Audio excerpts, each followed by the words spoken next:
Tonight on SUTV News, we give you a rundown of the 2018 midterms, how women and young voters made history on election night, and how a local college is using horses to change the lives of many. All that and more right now.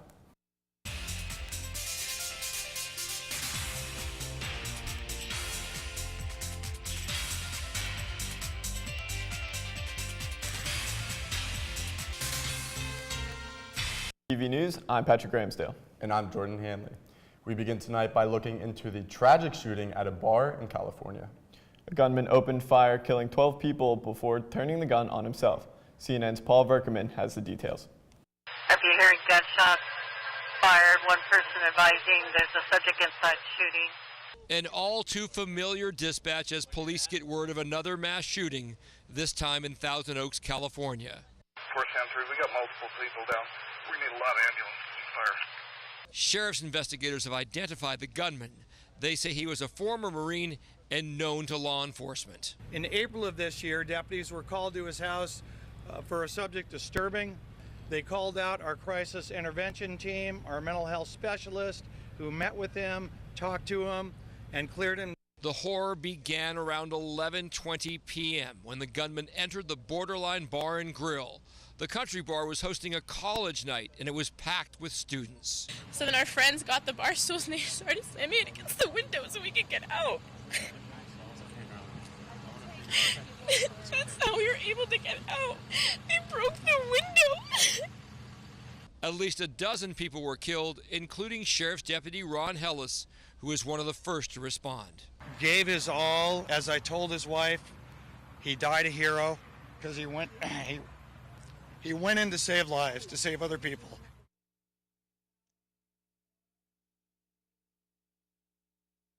The White House has lowered its flags to half-staff in honor of the victims.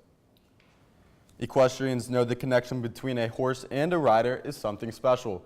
While most riders find comfort and satisfaction in the magic of that relationship, people with disabilities can find this to be a therapeutic experience. Wilson's College Equine Facilitated Therapeutics program does just that. SUTV's Isabella Marcelino takes a deeper look into this inspiring program. Smiles like this one are all you see at Wilson College's Equine Facilitated Therapy program, which allows for students to promote physical and emotional growth for people with disabilities. When they come in, a lot of students have volunteered at a therapeutic program, or they just like horses and they like people and they're thinking that this is a way to put them together perhaps. Before getting to work with the animals, the students take core courses like anatomy and physiology of the equine to better their knowledge of the horses for their riders. There was more than just teaching what we call up-down lessons to kids, that there could really be an avenue to reach out and help other human beings. Ann O'Shalley, the director of Wilson's program, says there is way more to riding a horse than one may think. It was really important that we understood the horse's movement to be able to help that individual and how their disability affected their bodies. Horses like Kamal here are trained for about over a semester to specialize the needs of each rider. Maybe going straight isn't it, but if I have a horse that can do what's called a leg yield and move laterally and forward at the same time, someone that has a bilateral asymmetry picks them right up and puts them into a normal position. Parents of the riders love to watch their children grow each and every week. When she first started riding, which was, like you said, a long time ago, she wouldn't talk, and when she did, it was above a whisper. And now, sometimes you can't get her to be quiet, and everybody in the barn can hear her. After graduation, about 70% of the students remain in the equine field, some starting their own programs to keep their passion alive. When they walk across the stage at graduation, and I can shake their hands and tell them, you're now a colleague. You're not a student anymore, you're a colleague. These gentle giants feel the emotions of each rider and give back to them during each session. Can you have a difference in a life? You absolutely can. And you just have to look around the corners that other people don't have the time or the energy to look around. Yeah. And the horse does that. The horse is an incredible mentor. It's an inspiration for these riders. And sometimes it's just something to lean forward and hug and cry. And then you get over it and you go do your thing, and you ride on. Walk on. Isabel Marcelino, SUTV News. The EFT program is now celebrating their 10-year anniversary. Starting this spring, the Modern Language Department is offering an American Sign Language course. And you're being able to use ASL in a workplace, whatever workplace that is, does help to create a more inclusive environment. So as soon as you start to use ASL, deaf people are going to say, wow, there's a place for me here. There's somebody who can speak to me here without having to resort to writing or reading lips. Only 4 hours, but for underclassmen scheduling this week, don't stress just yet. Spots are expected to open up during schedule cleanup. The Reserves Officer Training Corps, known as the ROTC, has been at the heart of Shippensburg campus for years. SUTV's Sean Rapp takes a deeper look into the program and how it can influence a student's career. Being a member of the Army ROTC requires commitment. Being a member of Shippensburg's prestigious ROTC requires even more commitment and focus. You have to be able to manage your time really well in ROTC sometimes. I mean, we have a couple weeks in April that everyone really doesn't like because there's a lot of stuff in like 3 weeks. But hey, that's what it's about. It's about managing your stress level and time level and what you're going to do. Managing time may be difficult. Cadets are able to focus on personal development needed in the future. If you continue on to be a lieutenant, you're going to be in front of 40 other young Americans, and they're going to be looking at you for their example to lead. So you have to be physically and mentally fit enough to take on that role. And being physically fit is very important for the cadets. Each Thursday they put their physical fitness to the test through activities such as the Army Crawl. And while the physical demands may seem challenging, they and the ROTC's success aren't anything new for cadets here at Shippensburg. The ROTC program has a history of greatness. A few years ago, we had the #1 guy in the nation. We've also had people that have gone to airborne schools, mountain warfare schools, air assault schools, and everyone in Shippensburg seems to do really well. I think the culture here is great. Shippensburg's success continues as 4 cadets were honored as distinguished military graduates this year, having been ranked in the top 20% of the country. The program's greatness all starts with the professors. All of the professors in cadre in ROTC, they are professionals. Every single one of them, they're top-notch people, and they all have something to give to you, and they all have completely different backgrounds. And while a senior class full of leaders may be graduating, that won't stop the cadets as excellence breeds excellence. In Shippensburg, Sean Rapp, SUTV News. And regardless of what year you are, the ROTC is welcome to all committed students wishing to learn more about the Military Science Department. The Military Science Department is located on the 2nd floor of Wright Hall. The highly anticipated midterm elections was this past Tuesday. SUTV's Paige Ahrensmeyer takes a look at the reactions from this historic day. The midterm election caused a buzz around the country as Democrats and Republicans raced for the Senate and House seats. The event not only included milestones for young voters, but also a big day for women candidates. Oh my God! Alexandria Ocasio-Cortez is the youngest woman to be voted into Congress. At 29, Cortez received 78% of the vote in her district. 2 others made history as they were the first Muslim women to be voted in. Rashida Tlaib ran unopposed, representing Michigan's 17th district. Minnesota's Ilhan Omar also came up with a big victory. The night didn't end there for women.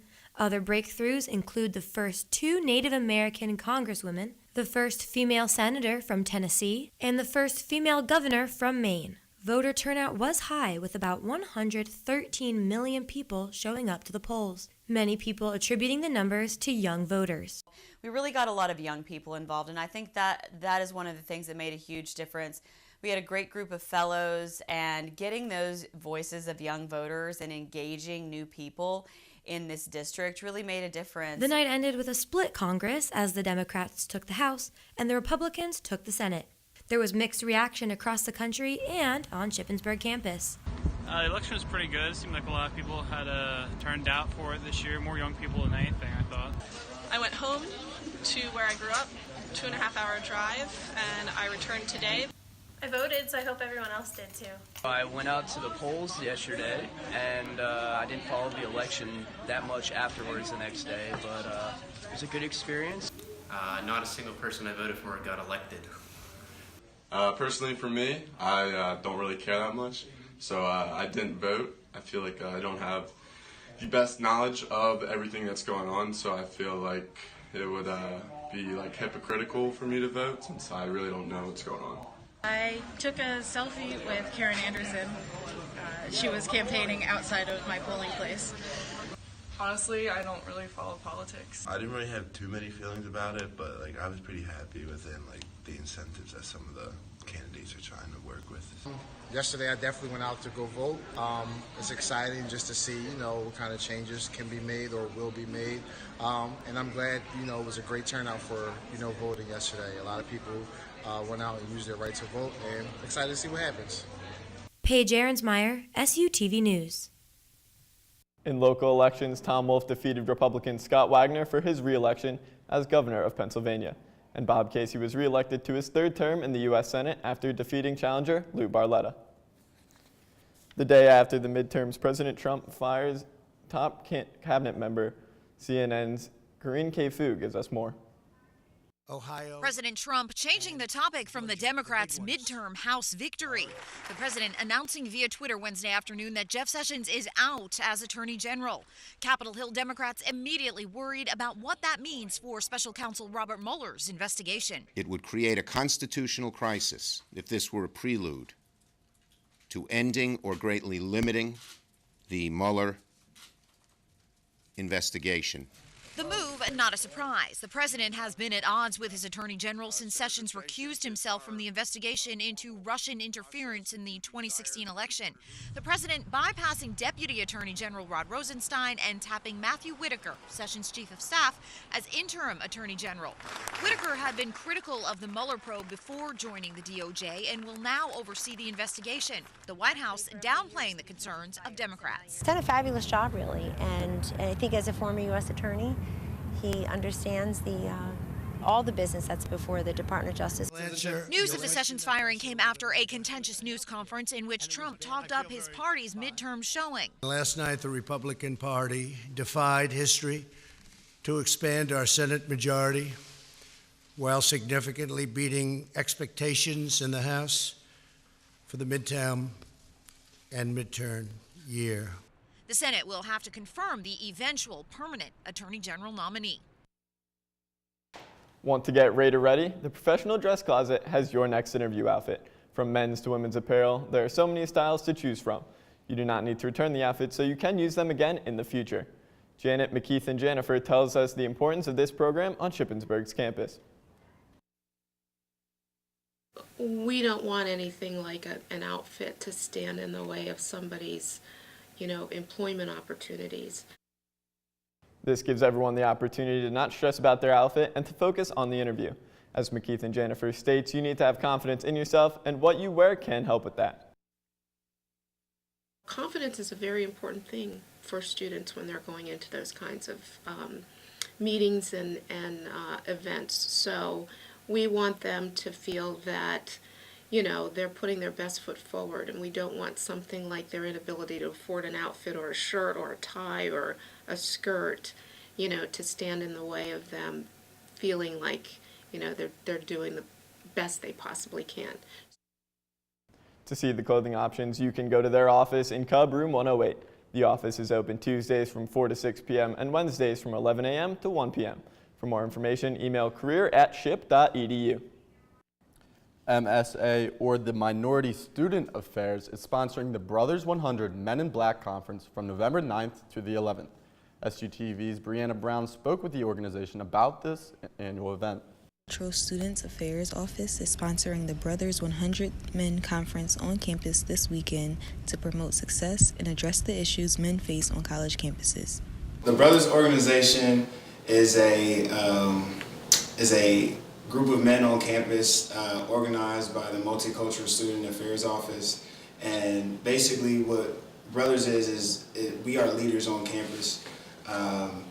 We do events, we're ambassadors for students. So the theme for the conference is Are You Writing? And so the three topics that we're going to be discussing is Are you writing for your brother? Are you writing for your family? And are you writing for your community? With me being a freshman, I was really like trying to get involved, and at first, honestly, I didn't really like Shippensburg all that much, and I was trying to like get used to it. So I said, oh, maybe it'll just get better over time. But then I had saw a brother's throw the basketball event, and I thought it was really cool. So I started talking to Shek and Lance, and they started telling me more about brothers and how I could sign up. So once I came to the meeting, I was hooked. So I really look forward to hitting that mark and being in that space, learning from multiple men that have walked the same path that I'm trying to walk now. For further information to join the Brothers Group, MSA, and the conference, please email msa@ship.edu or visit Gilbert Building. All are welcome. For SUTV, this is Brianna Brown. To learn more information about the conference, visit sutvnews.com. Tens of millions of books are exchanged each year through Little Libraries. This nonprofit organization aims to inspire a love of reading and build the surrounding community. From November 13th to December 14th, the Creative Writing Center is holding a book drive to bring the joy of poetry to the Franklin and Cumberland counties. They are looking for poetry, prose, and children's books to supply to the little free libraries to the counties. There's a drop-off bookshelf outside of Horton Room 309 and outside the English Department office labeled CW Book Drive. If you have any further questions, you can contact Allie Laffman at al0471@ship.edu. Home improvement in North America is taking a hit. Lowe's is closing dozens of stores across the continent next year. Brandon Glorioso has a story. The home improvement chain Lowe's announced it is shutting down 20 locations in the U.S. and 31 in Canada.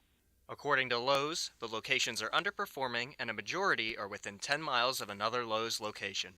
The stores are expected to close before February 1st. Lowe's did not say how many of its workers will be affected by the closings. It did say the company will try to find jobs at nearby stores for employees affected by the closings. Brandon Glorioso, SUTV News.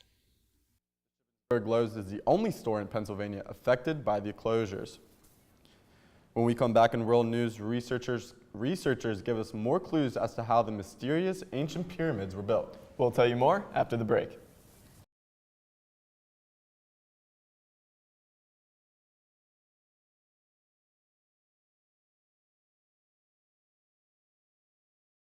After a long and unusual process, the jurors have been selected for a monumental case.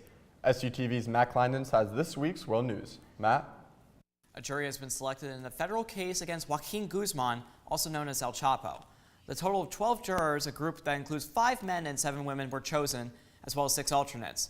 Given the defendant's violent history, jurors will remain anonymous, only identified by a number. The selection process has had some interesting moments. One prospective juror was dismissed after asking for the drug lord's autograph, while another said he frequently ordered a bagel named for El Chapo at a local deli. Guzman is facing charges of international drug trafficking, conspiring to murder rivals, gun charges, and money laundering. He has pleaded not guilty to all of the charges. In Brazil, current President Michel Temer and President-elect Jair Bolsonaro officially met Wednesday to formalize the beginning of the transitional government. After the meeting held in the Palácio do Planalto in the capital Brasilia, both politicians gave statements to the press. Bolsonaro won last October's election runoff with 55% of the vote over his adversary from the Workers' Party, Fernando Haddad. He will be sworn in next January 1st. A man planning to kill the Spanish Prime Minister Pedro Sanchez has been arrested, Catalonian police said Thursday. According to the police, the man had an arsenal of weapons in his home and was detained in Terrassa, a city in Barcelona. No other details as to the plan, the man's name, or his motive have been given. And finally tonight, researchers made a discovery that may shed some light on the age-old mystery of just how the ancient Egyptians built their towering pyramids over Giza. The key to understanding the architectural feat may lie in the remains of a 4,500-year-old ramp found in Abalasser Quarry in the desert. The sophisticated ramp system was discovered by a team from the University of Liverpool and Cairo's French Institute of Oriental Archaeology. Researchers have pondered the ramp system theory before, but the team also found post holes indicating the workers hauled the massive Abalasser blocks up a much steeper angle than previously thought. According to one of the researchers who found one of the ramps, workers moved the blocks using a sled attached to ropes. The blocks were then pulled from a quarry on slopes of 20% or more. That's it for World News. Let's send it back to the desk.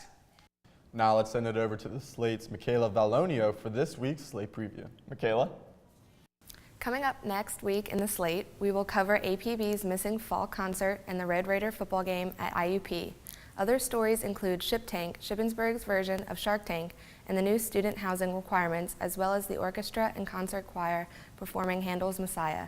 Be sure to pick up the next edition of the Slate Tuesday in newsstands around you.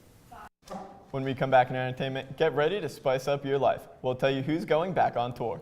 And will the Colts stick around? Find out after the break. Well, Jordan, I don't know about you, but I heard some rumors that we might get some snow next week. Patrick, I love snow. I'm all about snow, but I'm not really sure if I'm ready for it yet. Let's send it over to Marley to find out this week's 5-day forecast. Marley? Looking like this cold weather is not letting up this next week. To start off, tonight will be mostly cloudy with our average temperature of 37. Tomorrow we'll have afternoon showers with temperatures ranging from the mid-30s to the 40s. Now let's take a look at our 5-day. On Saturday and Sunday, we can expect some sun with our highs reaching the 40s and our lows reaching the 20s. On Monday, it'll be mostly cloudy with a high of 48 and a low of 39. Tuesday, we will have some rain with a high of 45 and a low of 29.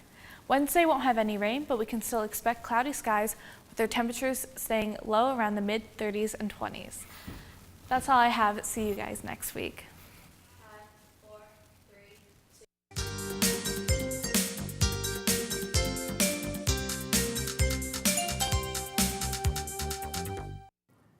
A house from a beloved sci-fi show is now on the market.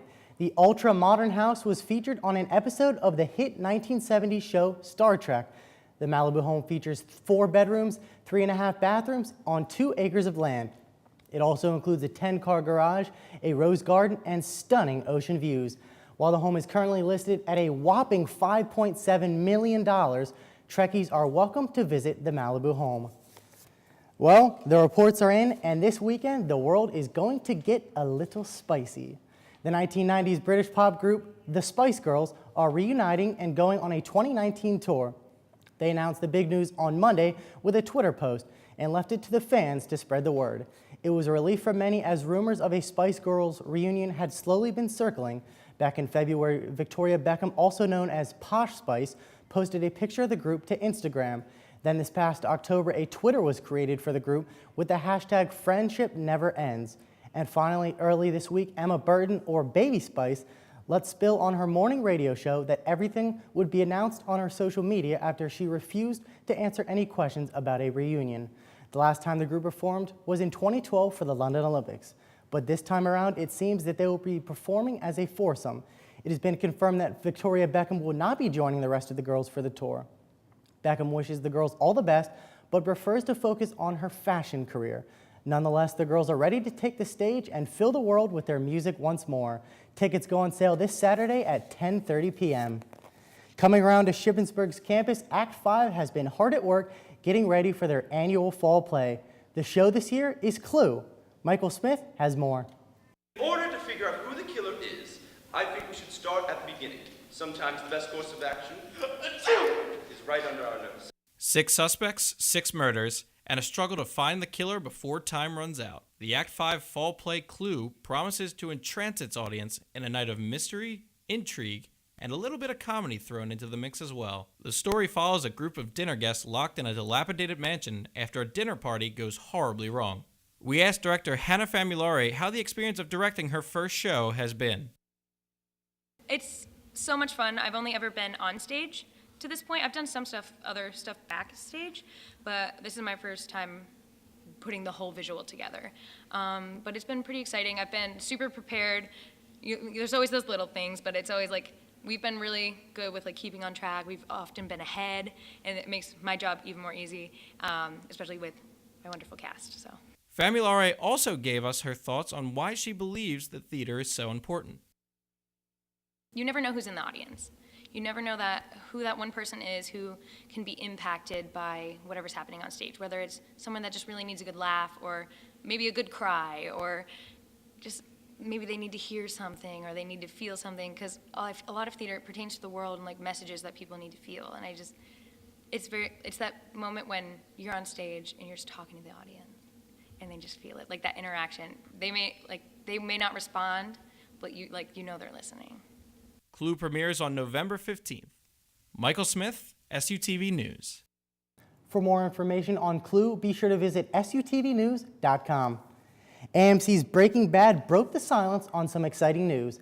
The series star Bryan Cranston, who played Walter White, had an appearance on The Dan Patrick Show Wednesday night. When asked if any talk of a Breaking Bad movie was brought up, Cranston confirmed that a movie version was indeed in the works, but that he had not received a script.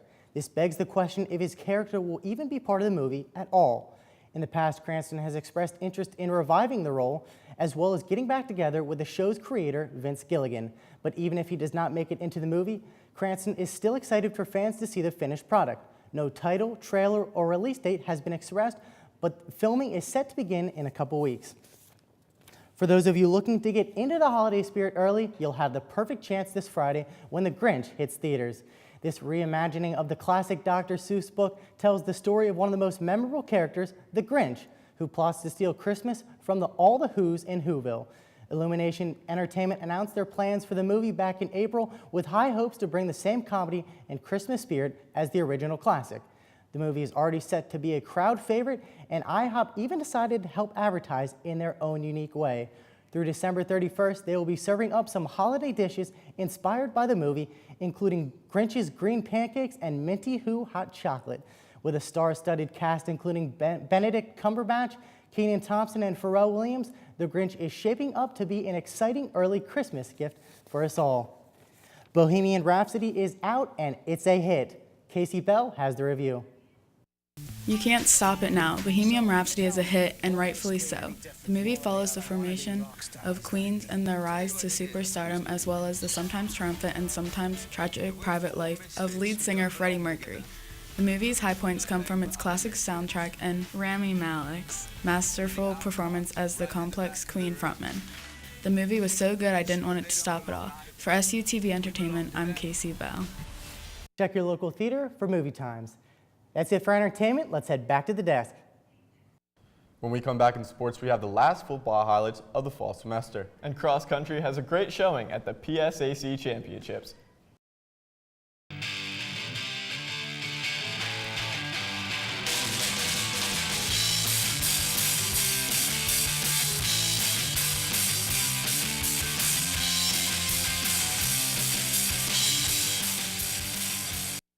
Men's and women's cross country came into the year with high hopes of both teams winning the PSAC conference titles.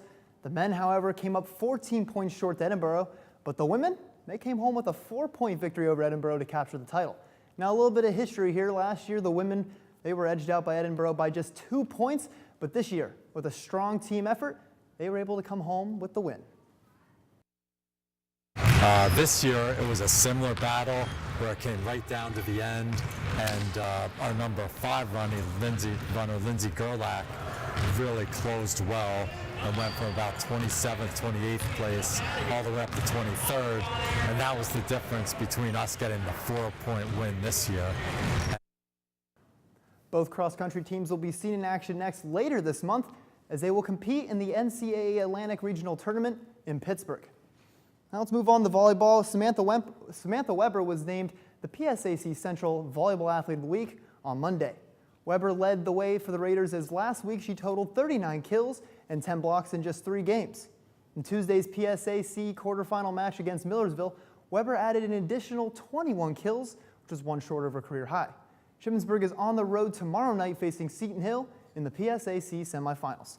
Now, a little bit of breaking news here as we stick with volleyball, as Morgan DeFloria and Emily Hangen, well, they got first team All-PSAC, and Samantha Weber, she got second team All-PSAC. So congratulations to those 3 girls on their achievements. Now let's move on to the gridiron, as in football, the Raiders were looking to get back to an even 5-5 record on senior day against East Stroudsburg. East Stroudsburg, however, they were trying to spoil the seniors' last game at Seth Grove Stadium. Now, it was a beautiful day for some football. Look at that view as we start early in the first quarter. Backup quarterback Chase Yoakum, he's going to take the sweep, and he's going to go 6 yards for a touchdown. It is Chip up early 7-0. East Stroudsburg, though, they would bounce back with the drive of their own.